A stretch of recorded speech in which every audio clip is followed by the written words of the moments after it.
Le béton ciré est un véritable mortier coloré pour tous les projets de rénovation intérieure-extérieure, notamment dans les pièces d'eau. Dans une douche, sur un escalier, au sol ou sur un plan de travail. Il s'applique sur de nombreux supports, peinture, enduit, carrelage, pierre, briques. Suivez nos conseils d'application pour obtenir un résultat impeccable. Si je possède un chauffage au sol, seul le chauffage au sol hydraulique peut être recouvert par le béton. Dans ce cas, je le coupe 48 heures avant l'application. En présence de joints de dilatation, il est impératif de les respecter, c'est-à-dire de les recréer lors de la pose du béton ciré. Je nettoie soigneusement le sol au savon noir ou à l'acétone, puis je rince à l'eau claire.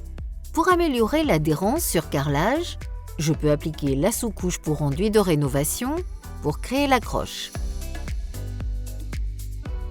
Une fois mélangé à l'eau, le béton durcit en 1 à 2 heures selon la température. Il est donc indispensable de réaliser le mélange en 2 temps.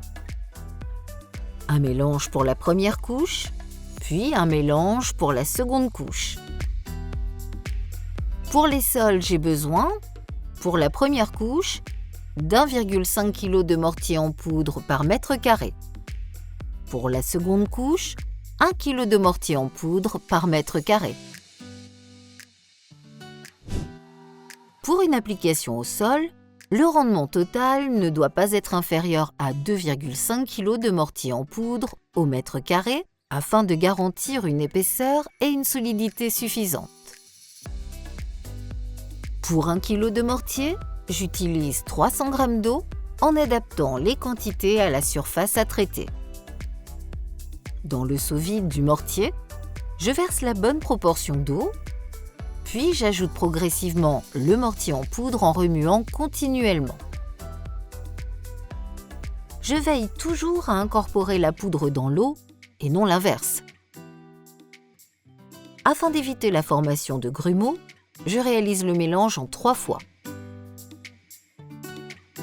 Je mélange environ 5 minutes à l'aide d'un mélangeur, puis je laisse reposer 5 minutes avant d'appliquer la première couche. Côté outils, j'ai le choix entre la taloche et la lame à lisser. La lame à lisser est idéale pour les débutants et facilite le travail dans les angles. La taloche, quant à elle, permet aux applicateurs plus expérimentés de créer davantage d'effets d'aspérité.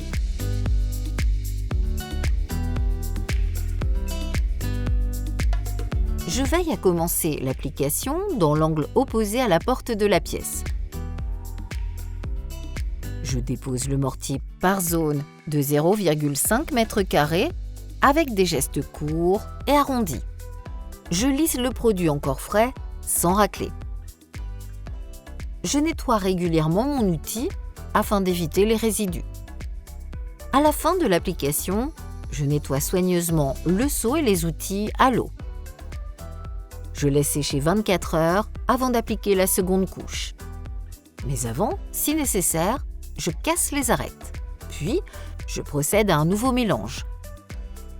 J'applique la seconde couche de la même manière. Après un nouveau séchage de 24 heures, je ponce au grain P120 et je dépoussière.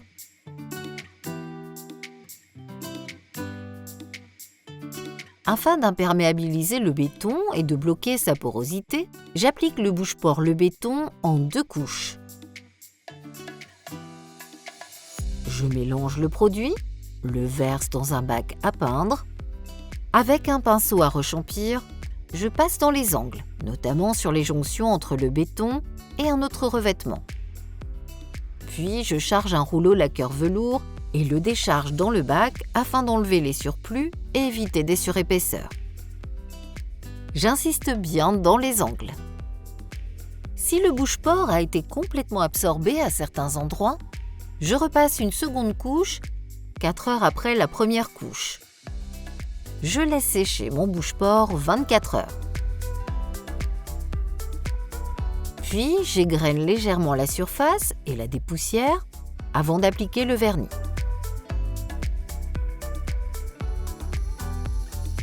Le vernis béton haute résistance est une étape essentielle pour protéger le béton des chocs, de l'abrasion, des rayures et des taches. Il s'applique en 2 à 3 couches après le séchage du bouche-port. Je mélange le produit et le verse dans un bac à peindre. Il s'applique de la même façon que le bouche-port, au pinceau à rechampir dans les angles et au rouleau lacqueur sur le reste de la surface. Une fois la première couche appliquée, je laisse sécher 4 heures avant d'appliquer une seconde couche et laisse sécher une dernière fois 24 heures. Pour les surfaces très sollicitées, 3 couches de vernis sont nécessaires. Une fois le vernis sec, je retire les rubans de masquage.